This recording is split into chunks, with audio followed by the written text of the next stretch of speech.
Hi, I'm Kelly Keel, and this is my oral book review. The book with an environmental subject matter that I chose to read is called Voices from Chernobyl: The Oral History of a Nuclear Disaster. It was written by Svetlana Alexievich and first published in 1997. It was translated into English in 2005, and in 2015 it was awarded the Nobel Prize in Literature. Quick note, today when I got dressed, I actually put on this shirt for one of my favorite bands. They're called Gogol Bordello, and whenever someone asks me about them or I'm telling someone about them, I'll always say, oh, they're really cool. The singer's from the Ukraine and he survived Chernobyl. Oh man, that's crazy, right? I also really like urban exploration, or urbexing, which is when people go into abandoned or forgotten places to explore them and take pictures and stuff. And the Chernobyl site it's pretty much like the mecca for urban exploration. It's the one place everybody wants to go because it's so cool, it's so big. And now that I think about it, I really don't know that much about Chernobyl. I feel like I do, but now I know that I really didn't know anything about it at all. And I think a lot of people don't know what happened at Chernobyl. And that's one of the things that this book does, is it raises awareness to what really went on there, and it opens people's eyes to the fact that the government doesn't want you to know what happened. And why is that? So to summarize, Voices from Chernobyl consists of 3 sections. The first one is called The Land of the Dead. The second one is The Land of the Living. And the third one is called Amazed by Sadness. Each section contains 9 to 13 monologues from different people who were interviewed by the author. And they could be the wife of a soldier who was sent in to clean up Chernobyl, or the soldier themselves, or their child, or someone who lived there, or someone who worked at Chernobyl. It could be anyone that was affected by what happened there. And they're not really coached. And there's no interview. It's not like she asked a question and then they answered. It's just a monologue with a short title. They say what they have to say, and then there's another one. And it just goes on like that. There's no intervention from the author. She doesn't put anything in there. It's just their words. And that's part of what makes it cool. So the major themes in Voices from Chernobyl, the number one major theme is radiation, obviously.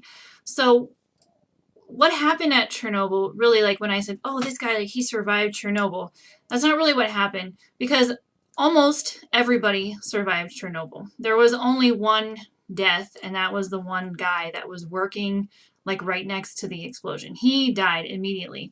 But other than that, everyone survived. They just died later or slower or were affected by the radiation.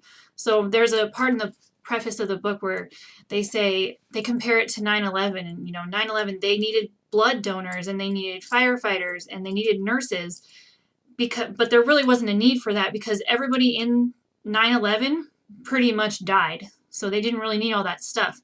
But in Chernobyl, everybody lived, but they didn't have the tools to deal with that type of disaster. So I noticed a major thing throughout the book is people are trying to describe what radiation looks like, what it feels like, what it smells like what is radiation, because the government didn't tell them what they were living near. They didn't understand what Chernobyl was, what it was doing. A lot of the people, they lived around there and they worked around there, maybe providing services to the company or the workers. They weren't really in it. They just lived near it. So when they say, you need to get out of your home because it's covered in radiation, the person's like, what's radiation? I don't even know what that is. So they're saying, I would see neon glowing balls on the ground, or just stuff everywhere and it's glowing, and they can physically see some things are glowing. That's how much radiation was there. But for the most part, they say, but everything looks fine. I can't see it. I can't smell it. I can't taste it. I don't feel it on me, so I feel like everything's okay. So a large part of this book is how someone can deal with a threat like radiation that they can't necessarily see or smell or touch. Another theme throughout the book was animals. And that's another thing about Chernobyl that I never thought to think about or realized was a thing was there were, millions, hundreds, thousands of animals in that direct vicinity that were all affected by the same radiation. Well, they're not in the book because they don't talk. So they're just kind of forgotten. But it was amazing to hear all the stories of what they had to do to deal with the animals because people still wanted to eat them because they didn't realize that they were toxic. And there were large troops of people sent in to Chernobyl with the job of killing all the animals that they could find.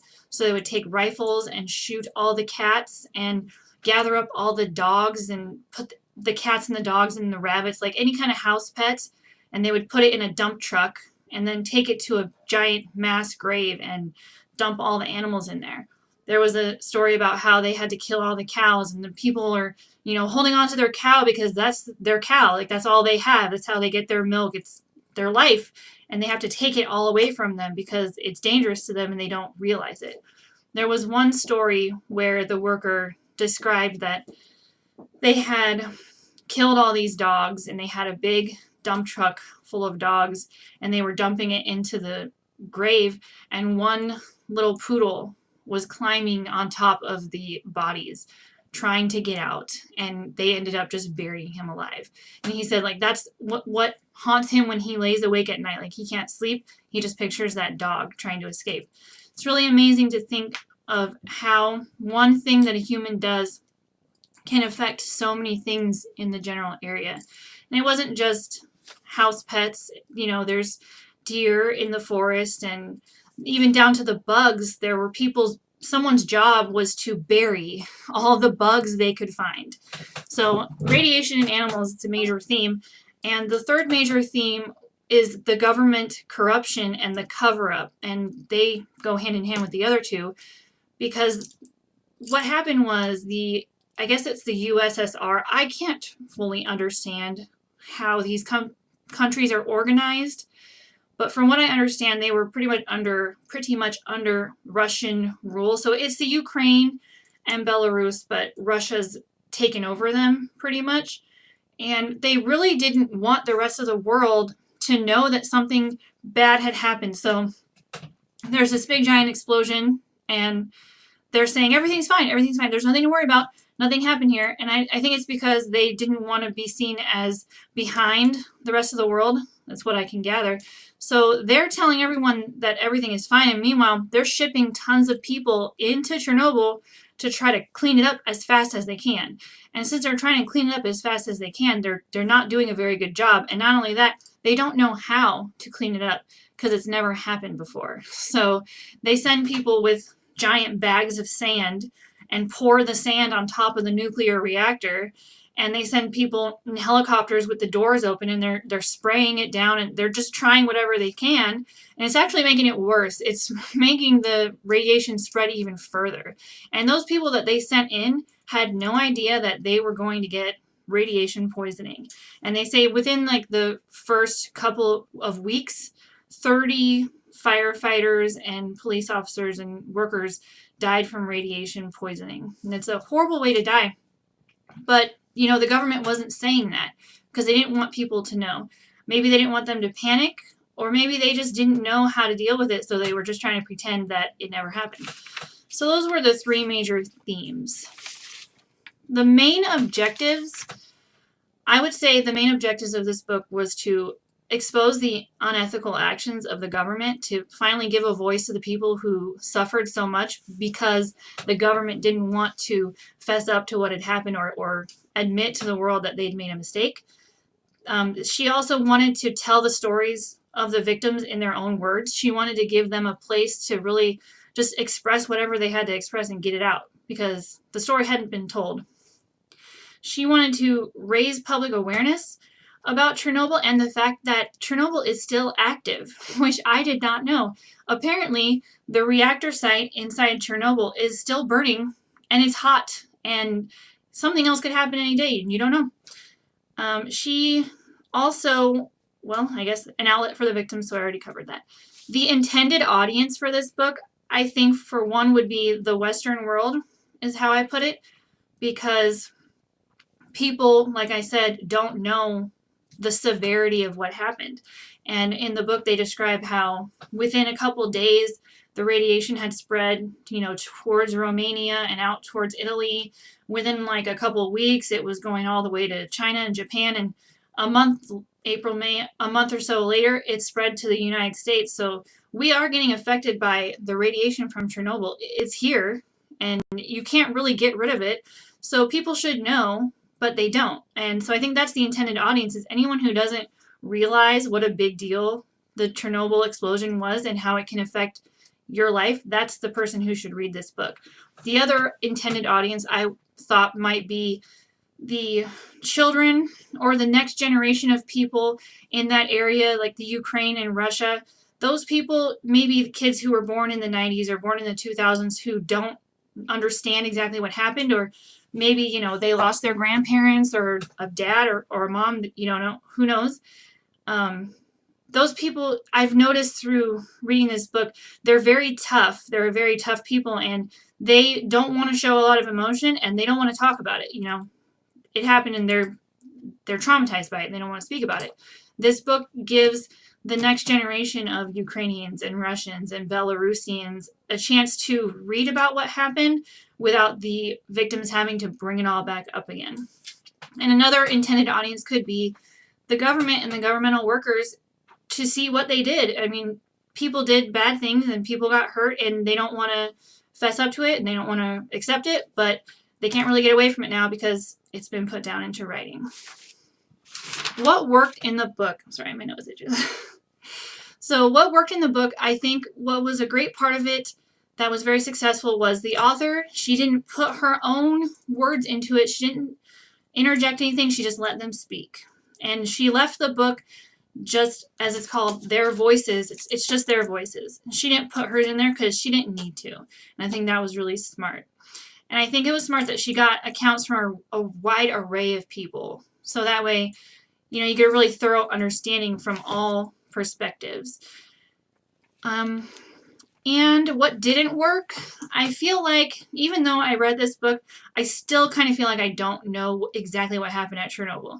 And I'm not usually one that reads prefaces, but I kind of had to go read the preface to get a basic understanding, because that's the only part of the book that's not translated and written from another person's perspective. Like, it's just facts in the preface, and I needed to read that. If I hadn't read the preface, I still would be like, well, what happened though? Because I don't know what happened. Now I do, but I think maybe she could have added maybe like one chapter or something in the beginning that really laid out what happened and why.